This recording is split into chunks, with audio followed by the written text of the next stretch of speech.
தாங்கள் நாடின துறைமுகத்தில் அவர்களை கொண்டு வந்து சேர்க்கிறார். சங்கீதம் 107:30. கர்த்தரை துதியுங்கள், அவர் நல்லவர், அவர் கிருபை என்றும் உள்ளது என்று சங்கீதக்காரன் கர்த்தரை துதிக்கிறார்.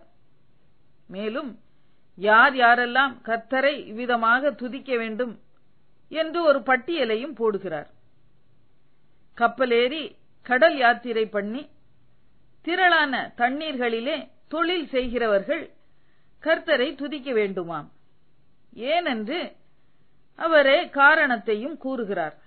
அவர்கள்தான் கர்த்தருடைய கிரியைகளையும் ஆழத்திலே அவருடைய அதிசயங்களையும் காண்கிறார்களாம்.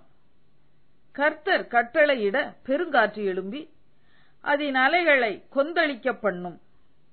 அவர்கள் ஆகாயத்தில் ஏறி ஆழங்களில் இறங்குகிறார்கள். அவர்கள் ஆத்துமா கிலேசத்தினால் கரைந்து போகிறது.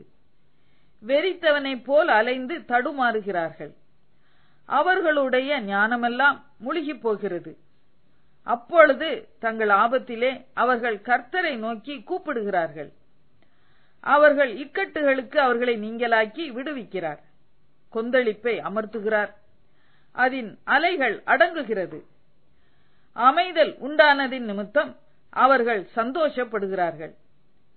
தாங்கள் நாடின துறைமுகத்தில் அவர்களை கொண்டு வந்து சேர்க்கிறார். இது கர்த்தருடைய கிருபை, அதிசயம். கர்த்தரின் கிருபை நிமித்தமும் அதிசயங்களின் நிமித்தமும் சபையிலும் சங்கத்திலும் அவரை போற்ற வேண்டுமா? நம் வாழ்விலும் எத்தனை எத்தனை புயல்களை நாம் சந்திக்கிறோம். நம் ஞானமெல்லாம் முழுகி போகிறது. பிழைப்போம் என்ற நம்பிக்கையும் அற்றுப்போகிறது. நம் ஆபத்திலே இக்கட்டிலே கர்த்தரை நோக்கி கூப்பிடுவோம். கர்த்தர் நம்மை விடுதலை செய்து சந்தோஷப்படுத்துவார். நாம் நாடுகிற துறைமுகத்தில் நம்மை கொண்டு வந்து சேர்ப்பார். நாம் எதிர்பார்க்கிற நன்மைகளை நமக்கு தருவார். நம் பிரயாசம் வாய்க்கும்படி செய்வார். சோர்ந்து போக வேண்டாம். கர்த்தரை துதியுங்கள், அவர் நல்லவர், அவர் கிருபை என்றும் உள்ளது என்று பாடகரை யுத்த களத்திலே நிறுத்தி யோசபாத் வெற்றி பெற்றான் அல்லவா?